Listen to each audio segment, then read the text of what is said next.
નમૂના ફેલ થયા છે।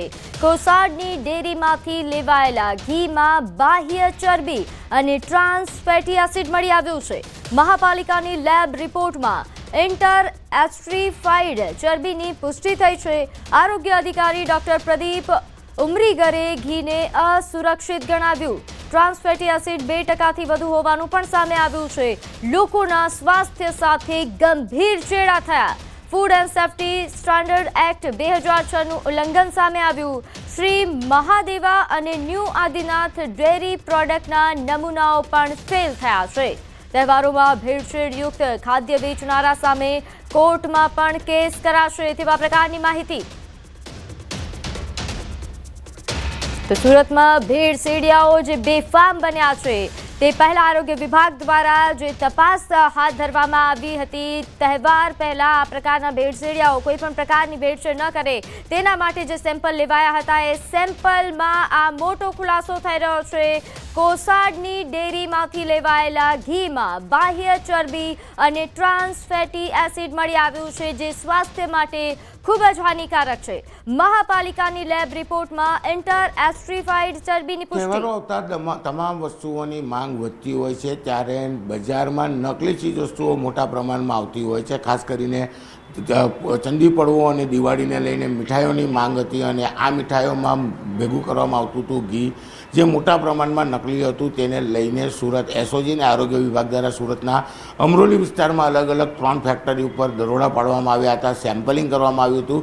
1 કરોડ કરતાં વધુનો મુદ્દામાલ કબજે કરવામાં આવ્યો હતો ત્યારે આ તમામ સેમ્પલો અત્યારે ફેલ ગયા છે। આપણી સાથે આરોગ્ય અધિકારી છે, સીધા વાત કરીશું। સાહેબ, આપનું નામ અને કયા પ્રકારની રેડ હતી અને સેમ્પલો લેવામાં આવ્યા હતા, અત્યારે શું સ્થિતિ એની?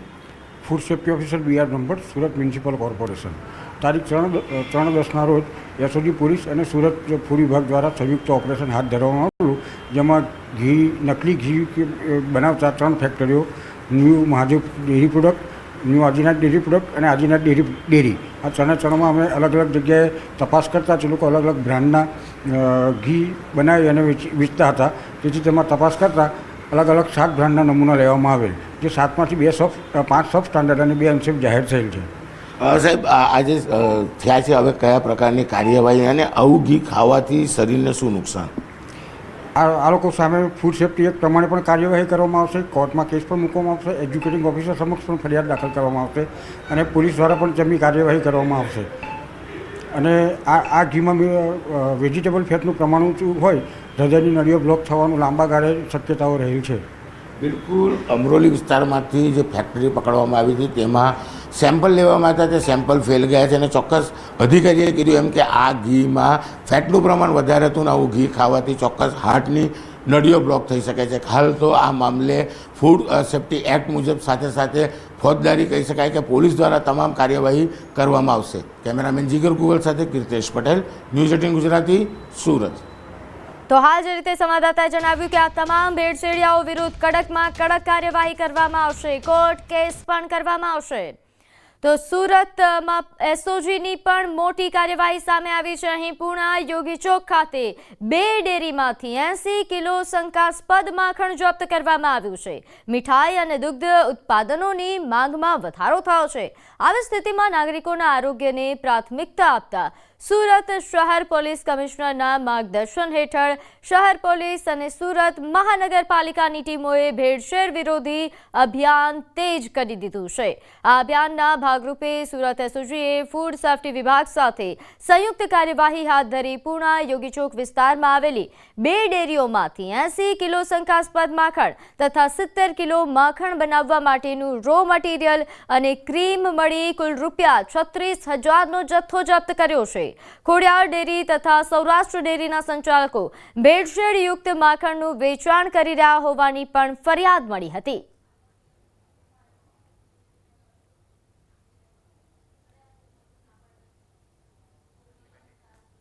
તો દિવાળીને લઈને સુરત આરોગ્ય વિભાગ દ્વારા ચેકિંગ હાથ ધરાયું છે। સુરતના અલગ અલગ 9 ઝોનમાં આરોગ્ય વિભાગ દ્વારા મીઠાઈઓના સેમ્પલ લેવામાં આવ્યા, જેમાં ખાસ જો વાત કરવામાં આવે મીઠાઈમાં મોટા પ્રમાણમાં મિલાવટની ફરિયાદને લઈને આરોગ્ય વિભાગે આ ચેકિંગ શરૂ કર્યું છે। સેમ્પલ લઈને પબ્લિક લેબોરેટરી ખાતે તપાસ માટે મોકલાશે અને તે બાદ રિપોર્ટ આવ્યા બાદ કાર્યવાહી થશે। તો આ તરફ દિવાળીના તહેવારને ધ્યાનમાં લઈને અમદાવાદ શહેરમાં પણ ફૂડ વિભાગે ચેકિંગ અભિયાન શરૂ કર્યું છે. શહેરની જાણીતી સ્વીટ માર્ટ દુકાનોમાં તપાસ હાથ ધરાઈ, જેમાં કાજુ કતરી સહિત વિવિધ મીઠાઈઓ અને ફરસાણના નમૂનાઓ લેવામાં આવ્યા. તમામ નમૂનાઓ લેબમાં તપાસ માટે મોકલવામાં આવશે. અલગ અલગ ઝોનમાં ટીમો બનાવીને સમગ્ર શહેરમાં ચેકિંગ ચાલી રહ્યું છે. છેલ્લા 2 દિવસમાં અંદાજિત 150 ખાદ્ય સામગ્રીના સેમ્પલ લેવામાં આવ્યા છે. મીઠાઈનું વધારે પ્રમાણમાં વેચાણ થતું હોય છે, જેના અનુસંધાનમાં અમદાવાદ મ્યુનિસિપલ કોર્પોરેશનની ફૂડ વિભાગની ટીમ દ્વારા અલગ અલગ મીઠાઈ બનાવતા, નમકીન બનાવતા, બેકરી પ્રોડક્ટ બનાવતા જે કારખાના અથવા વેચતા વેપારીઓ છે ત્યાં હાલ ચેકિંગ હાથ ધરાઈ રહ્યું છે અને જરૂર જણાય તો ત્યાંથી નમૂના લેવાની પણ કાર્યવાહી કરવામાં આવી રહી છે. હવે વાત વડોદરામાં ડભોઈ સિદ્ધપુરના 2 બાળકોની તબિયત લથડવા મામલે. કપ સિરપ પીધા બાદ તબિયત લથડી હતી. ઘટના બાદ સિરપ આપનાર તબીબ સામે ફરિયાદ નોંધાઈ છે. બાળકોને સિરપ આપનાર તબીબ જોલા છાપ નીકળ્યો. સિદ્ધપુર ગામે રહેતો તબીબ ધરમપુરી ગામે ગેરકાયદેસર ક્લિનિક ચલાવતો હતો. 12 પાસ કર્યા બાદ સર્ટિફિકેટ મેળવી 10 વર્ષથી પ્રેક્ટિસ કરતો હતો. ડોક્ટર અશ્વિન ગૌરીશંકર પનોત સામે આરોગ્ય વિભાગ ઇન્ચાર્જ તાલુકાના હેલ્થ ઓફિસરે ફરિયાદ નોંધાવી. જે સિરપ 7 વર્ષ કરતાં પણ મોટી ઉંમરના બાળકોને આપવાની હોય જે સિરપ, તે સિરપ તબીબે 6 વર્ષથી નાના બાળકને આપી હોવાનો ફરિયાદમાં ઉલ્લેખ થયો છે. બંને બાળકોને હોસ્પિટલમાંથી હાલ રજા અપાઈ છે.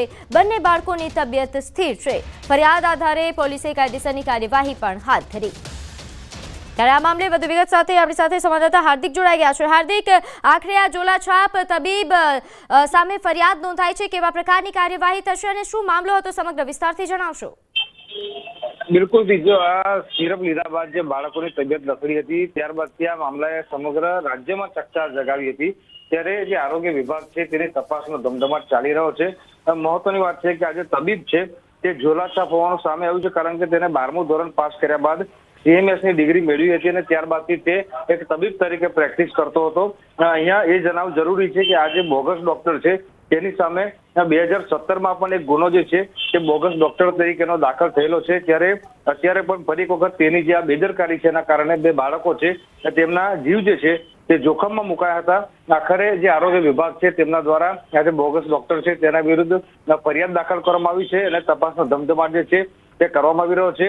આ જે સિરપ આપવામાં આવી હતી તેના કન્ટેન્ટ પણ જે છે તે મોટા બાળકો માટેના છે, પરંતુ તબીબે કોઈ પણ જાતની દરકાર લીધા વિના જે નાના ઉંમરના બાળકો છે તેને આ સિરપ પધરાવી હતી. એના કારણે જ આ બાળકોની તબિયત જે છે તે લથડી હતી. ત્યારે સિરપ જે છે તેના નમૂના પણ લેબોરેટરીમાં મોકલવામાં આવ્યા છે અને લેબોરેટરીમાં રિપોર્ટ આવ્યા બાદ સિરપના જે મુખ્ય કન્ટેન્ટ છે તેના વિશે વધારે માહિતી જે છે તે મળી શકશે. અત્યારે એ જે તબીબ છે તેની અટકાયત કરવામાં આવી છે અને તેના વિરુદ્ધ જે છે તે કાયદેસરની કાર્યવાહી પોલીસ દ્વારા શરૂ કરવામાં આવી છે. પરંતુ હાર્દિક, મોટો સવાલ તો એ છે કે 2017માં જો ફરિયાદ નોંધાઈ છે આ તબીબ વિરુદ્ધ, તો ફરીથી એ પ્રેક્ટિસ કઈ રીતે કરી શકે? બિલકુલ, જયારે 2017માં ફરિયાદ દાખલ થઈ હતી ત્યારે આ જે તબીબ છે તેની સામે ધરપકડના જે છે કાર્યવાહી કરવામાં આવી હતી. ત્યારબાદ તે જેલ ભેગો થયો હતો અને જામીન પર છૂટીને તે બહાર આવ્યો હતો. સામાન્ય રીતે આપણે આ પ્રકારના કિસ્સામાં જોતા હોઈએ છીએ. જી હાર્દિક, બિલકુલ આભાર માહિતી આપવા બદલ. આગળ વાત કરીએ, ઘરમાં ઈવી બેટરી ચાર્જ કરતા હોવ તો ચેતી જજો. એસજી હાઈવે પર આવેલા સીવી સ્ટ્રેટાની પીજીમાં વિદ્યાર્થીઓ ઘરમાં બેટરી ચાર્જ કરતા હતા. બેટરી ચાર્જ દરમિયાન બ્લાસ્ટ થયો. 3 વિદ્યાર્થીઓ દાઝી જતા સારવાર અર્થે હોસ્પિટલ ખસેડવામાં આવ્યા છે. વિદ્યાર્થીઓને સારવાર માટે હાલ હોસ્પિટલ પહોંચાડવામાં આવ્યા, જ્યાં તેમની સારવાર થઈ રહી છે. સીવી સ્ટ્રેટાના પીજીમાં રહેતા વિદ્યાર્થીઓ હતા કે જેઓ બેટરી ચાર્જ કરતા હતા તે સમયે બ્લાસ્ટ થયો. અમદાવાદની પીજીમાં રહેતા વિદ્યાર્થીઓ કે રાતે છે આ બિલ્ડિંગમાં પીજી ચાલે છે અને પીજીમાં તેઓ એક સર્ચ કરી રહ્યા હતા અને તે દરમિયાન બેટરી બ્લાસ્ટ થઈ. આ બેટરી બ્લાસ્ટ થવાના કારણે વિદ્યાર્થીઓને ગંભીર રીતે ઈજાઓ પહોંચી છે અને અત્યારે વિદ્યાર્થીઓને જે સારવાર અર્થે હોસ્પિટલમાં ખસેડી દેવામાં આવ્યા છે. અંદરના દ્રશ્યો પણ જોઈ શકો છો કે બેટરી કેટલી હદે બ્લાસ્ટ થઈ હશે અને આ દ્રશ્યોથી જોઈ શકાય છે કે પૂરું અંદર જે વસ્તુ હતી એ પણ ડેમેજ થઈ ગઈ છે. વિદ્યાર્થીઓને પણ ખૂબ જ ડેમેજ થયું છે, ગંભીર રીતે ઘાયલ થયા છે. અહીં જે પીજી ચાલી રહી છે પીજીની આજુબાજુ રહેતા જે લોકો છે તેમની સાથે પણ વાત કરીશું। ભાई आपका नाम बताइए। ऋषभ खन्ना। ऋषभ, कल क्या हुआ था? कल रात को कुछ 3:10 के आसपास एक बड़ा ब्लास्ट का आवाज़ आया और आग लगने की खबर मिली हमको, तो हम घर से बाहर आए, धुआं हो रखा था। आज पूछा तब पता ये चला कि घर में बच्चे कोई ईवी की बैटरी चार्ज कर रहे थे कोई, और वो ब्लास्ट कर गई।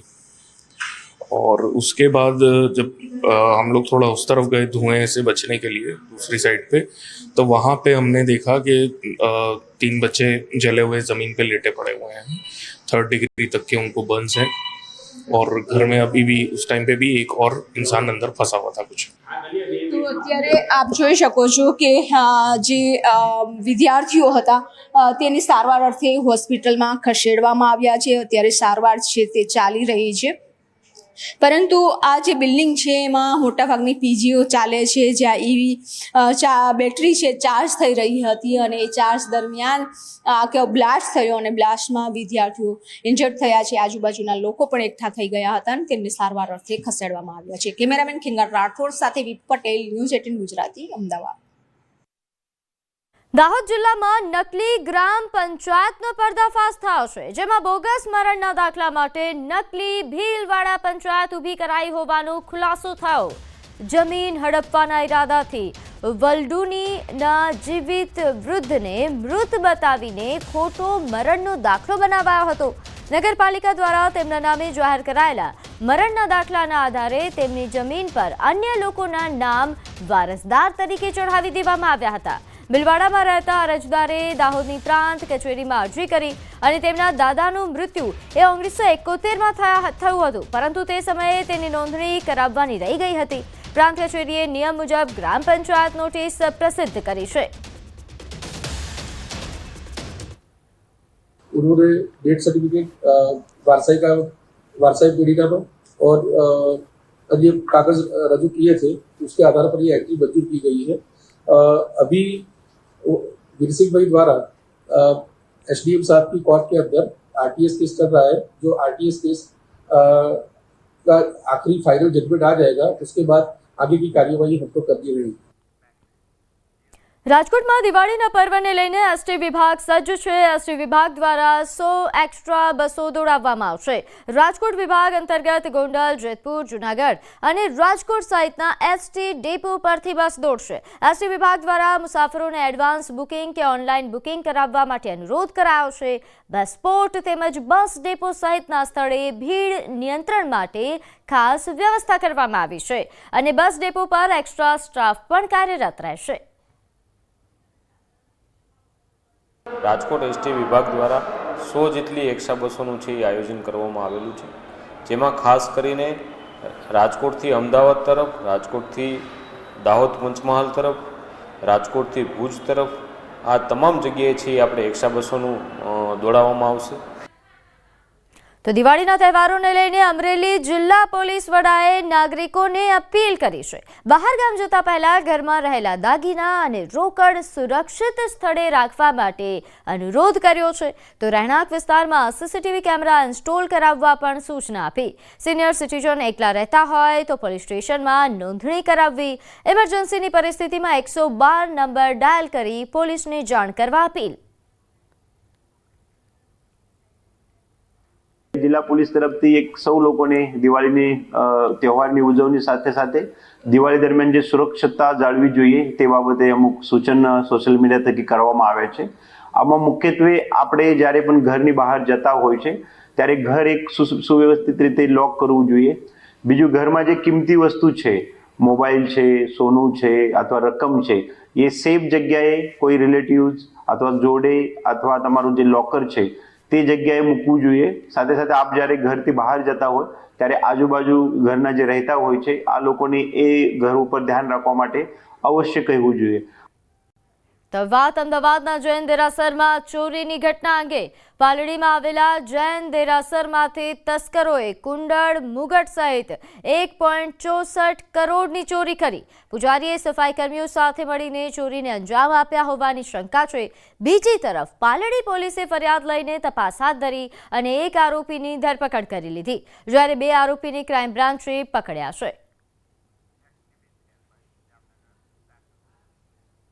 જામનગરના બ્રેસપાટના વેપારીને ઓનલાઈન કુલ રૂપિયા 1,87,44,407 રૂપિયાની છેતરપિંડી આચરનાર ગેંગના એક શખ્સને મહારાષ્ટ્રના પુણેથી પોલીસે ઝડપી પાડ્યો છે. વેપારી કૌશિક અગ્રવાલ સાયબર ફ્રોડનો ભોગ બન્યા હતા. ઊંચા વળતરની લાલચ આપીને અજાણ્યા શખ્સોએ કુલ રૂપિયા 1 કરોડથી વધુની છેતરપિંડી કરી હતી. વેપારીને વોટ્સએપ પર મેસેજ આવ્યો, જેમાં ટ્રેડિંગ એડવાઇઝર તરીકે ઓળખ આપીને અલગ અલગ કંપનીઓની સ્કીમમાં રોકાણ કરવાથી ઊંચું વળતર મળશે તેવી લાલચ આપી અને જેથી વેપારીએ રોકાણ કરવાનું શરૂ કર્યું હતું. અને ત્યારબાદ વેપારીએ પોતાની બેંકના ખાતામાંથી મહારાષ્ટ્રની એક બેંકના ખાતામાં મસ્ત મોટી રકમ ટ્રાન્સફર કરી હતી અને ત્યારબાદ અચાનક કંપની બંધ થઈ જતા તેમની સાથે ફ્રોડ થયાનું જાણ થતા પોલીસ સ્ટેશનમાં ફરિયાદ નોંધાવી. આની ટેકનિકલ તપાસ દરમિયાન જામનગર સાયબર ક્રાઇમ પોલીસ સ્ટેશનને જે એકાઉન્ટમાં પૈસા ગયેલા હતા એ બેંક ઓફ મહારાષ્ટ્રનો જે એકાઉન્ટ નંબર હતું એના જે વ્યક્તિ જેના નામનું એકાઉન્ટ હતું એ વ્યક્તિને મહારાષ્ટ્રના પુણે ખાતેથી પકડી પાડવામાં આવેલો છે. અને આ જે વ્યક્તિ છે એનું નામ છે અબરાર અઝીઝ અબ્દુલ લતીફ દિવાન, જે પુના ખાતે રહે છે અને ત્યાંથી તેને અટક કરીને લાવવામાં આવેલો છે. આયુર્વેદ અભ્યાસના આંતરરાષ્ટ્રીય સેન્ટર ITRA પોતાની 25મી વર્ષગાંઠ ઉજવી રહી છે. સાથે જામનગરમાં સ્થાપિત ITRAને 5 વર્ષ પૂર્ણ થઈ રહ્યા છે. આ અવસરે 3 દિવસીય આયુર જીરીકોન 2025 કોન્ફરન્સ શરૂ થઈ, જેમાં વિશ્વભરના 500થી વધુ તબીબો નિષ્ણાતો જોડાશે. આ કોન્ફરન્સમાં વૃદ્ધાવસ્થાના આયુર્વેદ આધારિત ઉપચાર માટે માર્ગદર્શિકા અને ડિજિટલ એપ્લિકેશન તૈયાર કરવાની યોજના છે.